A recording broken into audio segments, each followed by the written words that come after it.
maybe a little bit younger, but just as talented. Mark Rogers TV, just a few minutes after Ohio State disposed of Oklahoma on the road, 45-24.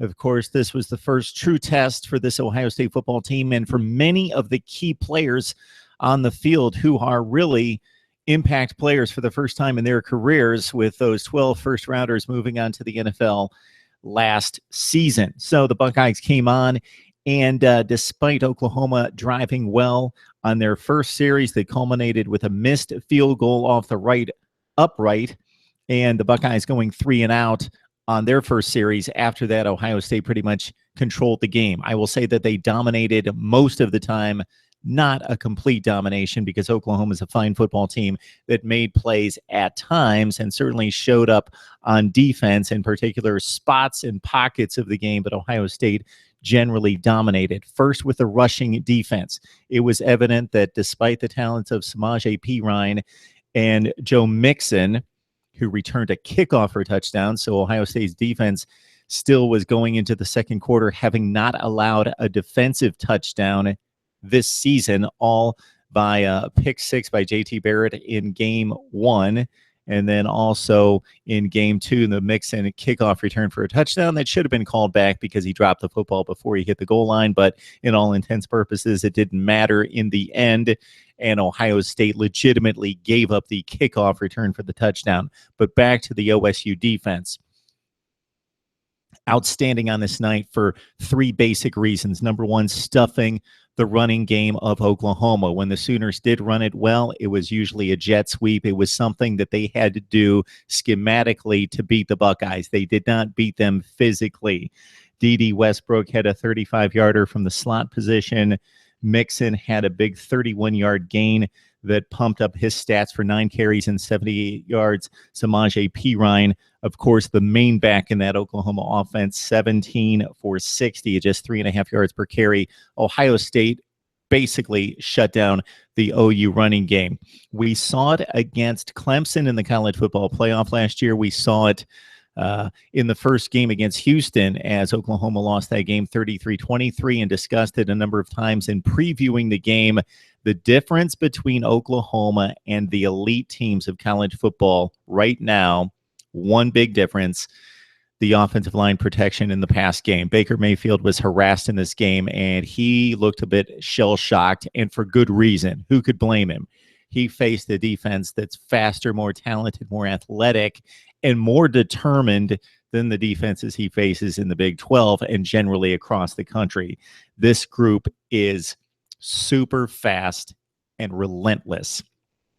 Let's turn to the secondary. The secondary came in with a reputation as ball-hawking bandits, with 7 interceptions to lead the nation through 2 games, but the competition substandard. But in this game, 2 more interceptions of Baker Mayfield, could have been a third. Marshawn Lattimore's diving interception toward the goal line was reversed.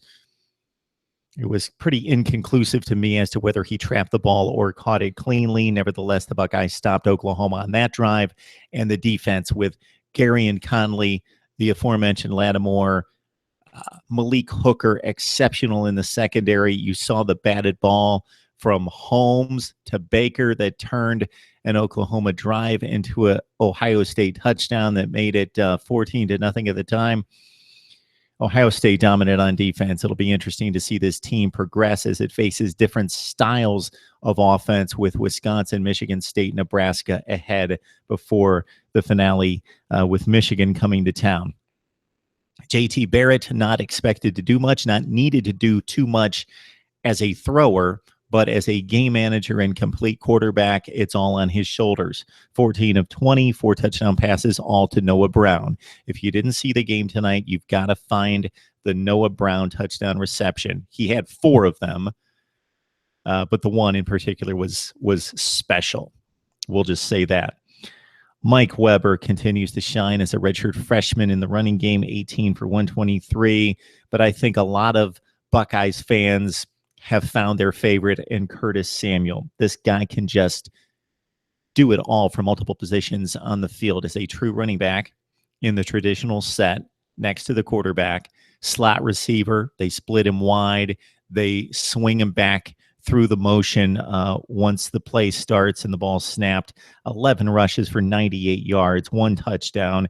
He also caught a couple passes for 20 yards as well.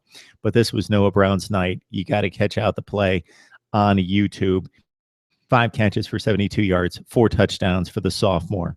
Ohio State beats Oklahoma. The Sooners now focus on Big 12 play, and the very worst thing that could happen to the Big 12 now would be Oklahoma with 2 non-conference losses to win the Big 12.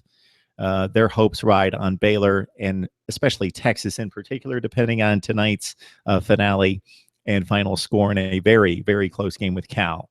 Ohio State looking good entering Big Ten play. The Buckeyes are off next week and then dive into Big Ten play with a date against Rutgers. Need to hear from you about Ohio State's freakish athleticism, the playmakers, the play of JT Barrett, and the secondary's exceptional.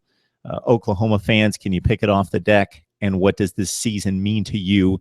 And what do the Sooners need to do to play with the nation's elite? Let's talk it up right here on Mark Rogers TV.